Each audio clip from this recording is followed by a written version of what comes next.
Okay, Good morning. good morning. So we are here with Hap May and the Legal Play. Hap, this morning we are talking about IRC 468B trusts, settlement trusts, or otherwise known as qualified settlement funds, QSFs.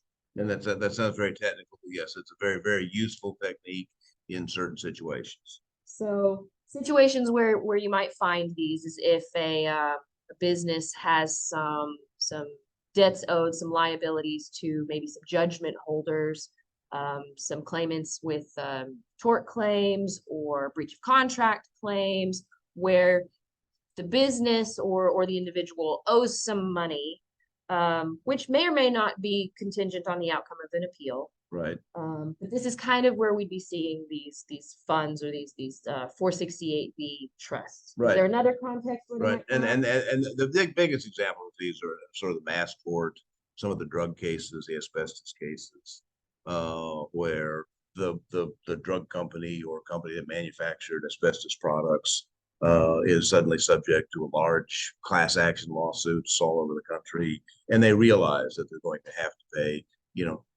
in some cases, $1 billion. And sometimes through bankruptcy court, they pay they go in for purposes of developing a plan to set aside enough money to satisfy them so they continue business. Sometimes it's just a irregular court action or even in a regulatory action by either federal or state agency, all of which can do this. And the idea is we make money. We want to set aside money to satisfy these claims, but we don't know exactly who's going to get it, how much, or in some cases whether there even is the liability there at all. But in the meantime, we are making money, and we're having to pay tax.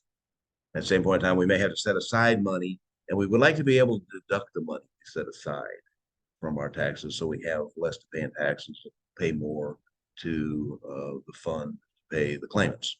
Right. Because I mean, if your business is making money and you know that a certain portion of that is going to pay your debts or these claims, these creditor liabilities, then it doesn't make sense to pay taxes on money that you're not going to keep, for your business. That's not profit to your business. Correct. That's going out. That's an expense, which you would expect to take a deduction for. Yes, you would. Right. And the problem with that is annual reporting requirement. Both individuals and all businesses, at least once a year, have to file a tax return, calculate how much they made in that year, and pay taxes, for the profits in that year. And if they know they have this liability, if they're setting money aside for this liability, they'd like to be able to deduct it. Although there is a problem with them being able to deduct it, which comes from what we call the all events test, section 461H, which basically sets forth the fact in order to deduct this liability, we have to meet three tests. There has to actually be a existence of a liability, the amount of which has to be reasonably determinable. Mm-hmm. And the third prong of that is we have to have economic performance. Well, economic performance by most of the case law has been required to be the actual payment of the liability. The problem we have in these kind of cases, we don't know exactly who to pay, how many people there are out there, and exactly who's going to qualify to be paid and not be paid in the process. So we can't really just pay directly to the claimants until some future time when it determines who gets how much in the process. So that's where the 463B trusts, qualified settlement trusts that we're talking about comes into place. Through a court, through a regulatory agency, oftentimes it's the bankruptcy court. A certain amount is set aside, and it could be a certain amount. It could be a formula. It could be something like that. But money is set aside irrevocably, and what we mean by irrevocably is that money's not coming back to the company. It is going to go to some claimant, some creditor, some liability the company has. And in cases where if something odd happens, if there happens to be just enough to exhaust all of those claims, the money can go to charity. There's a case law that says that can happen. But under no circumstances can it go back to the company. If we have that trust in place, such that the control of the money and the right to get the money is now out of the company, then we have met the economic performance prong of the all events test, and the company can deduct that as of the day they make the payment. So if that fits within the particular calendar year that they made a lot of money, they get a deduction for that, reduces the taxes, makes more money available to put into the fund. Right. And I feel like one thing that a question that comes in my mind is if someone knows that they have this potential liability, well, one, the second prong of the all events test is that the liability has to be determined.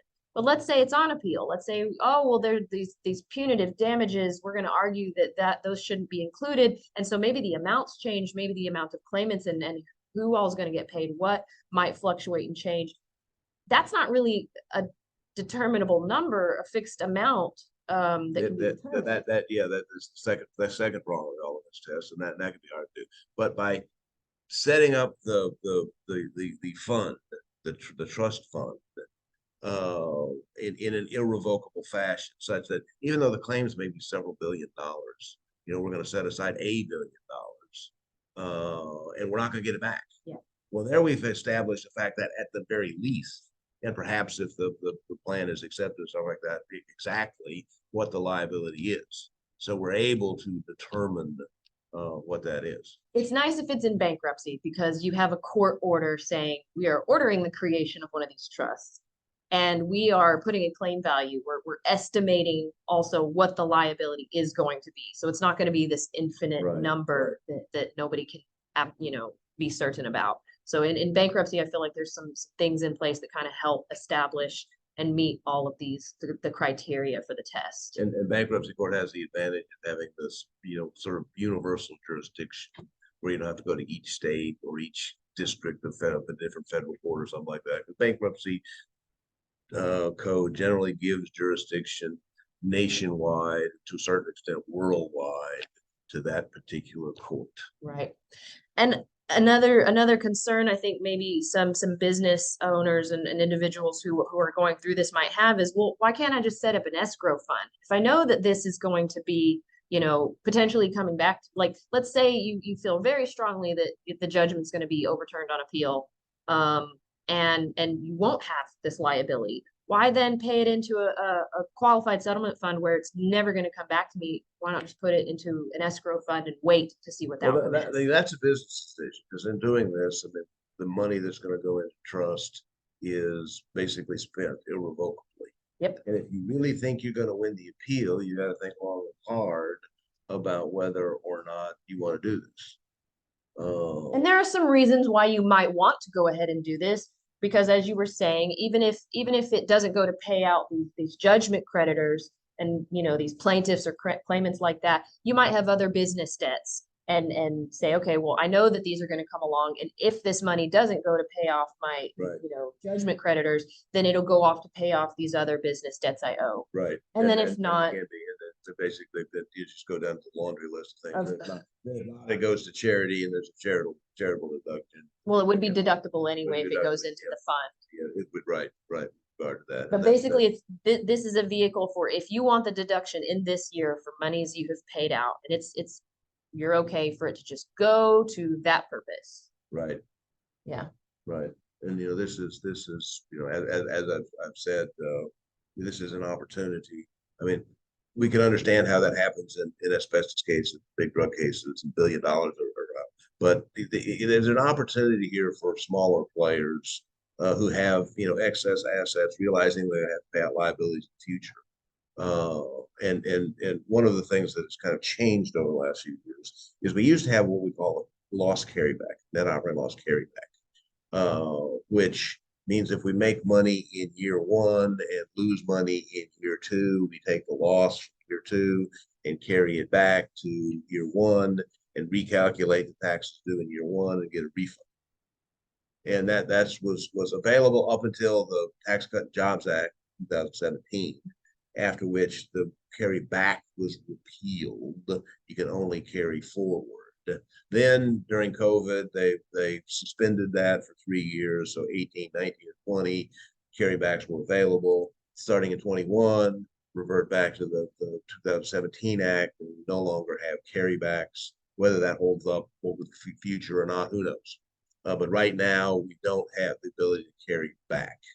And so if a company's making money, they will, and they know they've got a deduction coming in the future, they need to move it in here because they're not going to be able to offset the income in the current year by a carryback in the future year. Now, in order to be able to do this, a business has to have some sort of debt, looming in the future that would fit the discussions we've had here. It also has to have sort of cash or assets available in order to fund the qualified trust. And we have to have a either state, federal, regulatory agency, or a court involved in the process. And I think that's available. I mean, there are courts, county courts all over the country, state district courts, federal courts, all sorts of regulatory agencies doing all kind of business that you're in a particular state or a particular, it is governed by a particular federal agency in the process. And so the possibility of filing a simple declaratory lawsuit, declaratory judgment lawsuit, or some other lawsuit with regard to the liability to create the fund can put a court or a regulatory agency in place and qualify for this 463B qualified settlement trust. Right, because what you're referring to there is in order to be a qualified settlement trust, there have to be certain things, certain criteria met. One being that it is set in place under specific government agency authority or court order. Right. So like in bankruptcy, there would be a plan with an order for the creation. What you're saying is there is a declaratory judgment by a court saying, okay, we are saying, yes, you have this liability, go set up this fund in order to pay towards that liability. The fund has to be created for the purpose of paying tort liabilities, breach of contract claims, things like that. It can't just be, well, I'm going to set this money aside for, my nephew down the road. It's got to be for the payment of specific liabilities where there's a actual judgment that these people are owed money. And then it has to be just a legal instrument under the state where it's, gonna be in place. Legally enforceable and governed not by the company, but there's at least some other agency out there governing the formation and would have jurisdiction over how the trust is governed. Right. And I think another benefit that might not be real clear on its face when a business or the taxpayer is thinking, well, this money is not coming back to me. And even if I'm appealing this, why would I want to go ahead and just put this money into the funds to never get it back? Part of it might be, optics, the politics of it, where you say, you know what, I recognize that maybe these claimants are owed some money. I might be, questioning the amount of the money that they're owed, but maybe they deserve, something for, what they've gone through, pain, suffering, loss. And as a good, business with integrity, I'm going to go ahead and just offer this money as an olive branch. Go ahead and pay you this much in this year going forward, however many years. Or set aside this much and fund into the fund. Right. There's also the option. I mean, that's just political optics, but also, if I'm in business, I have a customer base, I have a supplier base, I have an employee pool. All of which we're going to be worried about. Are you going to be able to stay in business? What's your plan to deal with all this? Are these guys going to shut you? Are these guys effectively going to shut you down? And taking proactive steps early in the process to address this and say, yes, I have a plan. Yes, I'm going to fund it. Yes, there is government agencies and courts involved that are going to work this out. We're going to survive. Yeah, and that the liability is not going to put us under. That we're gonna make enough to pay the liability and still have some left over to pay operating costs and maybe even a little bit of profit and have a future. Yeah. Okay. Well, this was a good discussion about qualified settlement funds. Thanks for your time. Thank you. And this is Hap May with Legal Play.